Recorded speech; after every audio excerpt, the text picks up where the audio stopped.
శ్రీ ప్రకాష్ విద్యానికేతన్ తరగతి 5 విషయం తెలుగు ఉపాధ్యాయుని ఎన్ శ్యామల.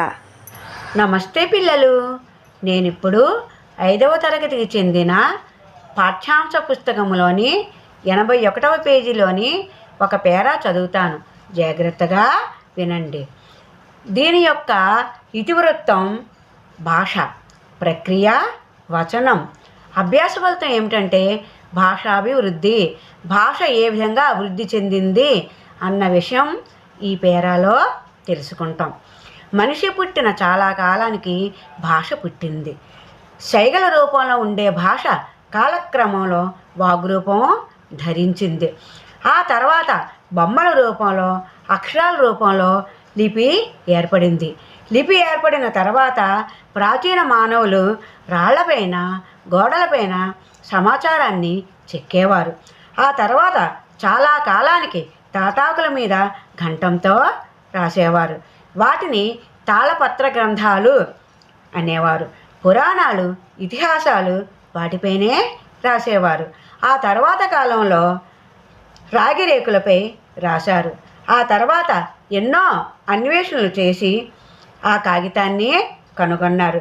కాగితం కనుక్కోవడం ఒక మైలురాయి.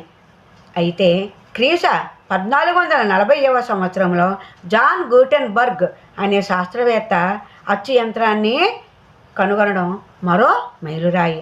అలా రకరకాల బొమ్మలతో, రంగులతో, అక్షరాలతో పుస్తకం రూపుదిద్దుకుంది.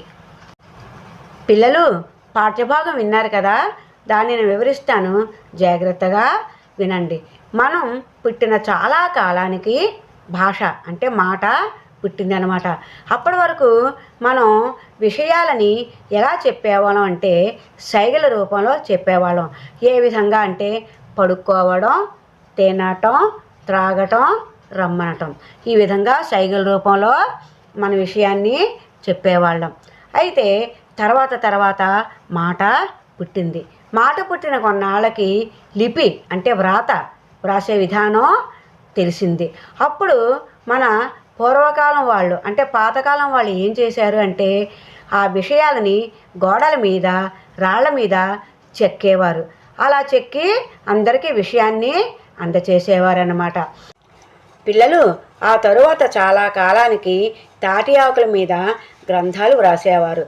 తాటి ఆకులని తాళపత్రాలు అని కూడా పిలుస్తారు.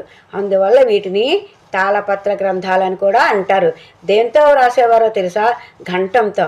ఘంటము అంటే కలము అని అర్థం. కలంతో వ్రాసేవారు. తరువాత రాగిరేకుల పైన వ్రాసేవారు. ఆ తర్వాత చాలా కాలానికి కాగితాన్ని కనుగొన్నారు. పిల్లలు, కాగితం మీద ఎలా వ్రాసేవారో తెలుసా? ఒక సీసాలోని సిర అనే ఒక ద్రవ పదార్థాన్ని పోసేవారు. ఆ ద్రవ పదార్థాన్ని కలములో పోసి ఆ కలంతో కాగితం పైన వ్రాసేవారు. మేము కూడా అప్పట్లో అలాగే వ్రాసుకున్నాము. ఆ తర్వాత కొంతకాలానికి జాన్ గూటెన్బర్గ్ అనే ఒక శాస్త్రవేత్త అచ్చు యంత్రాన్ని కనుగొన్నారు. పిల్లలు, అది దాని వలన ఏం ఉపయోగం అంటే అది కాగితాలని తయారు చేసే ఒక పరికరం అన్నమాట. పిల్లలు చూసారా, రాను రాను పుస్తకాలు రకరకాల బొమ్మలతో, రంగురంగుల బొమ్మలతో, రంగురంగుల అక్షరాలతో చక్కగా తయారయ్యాయి.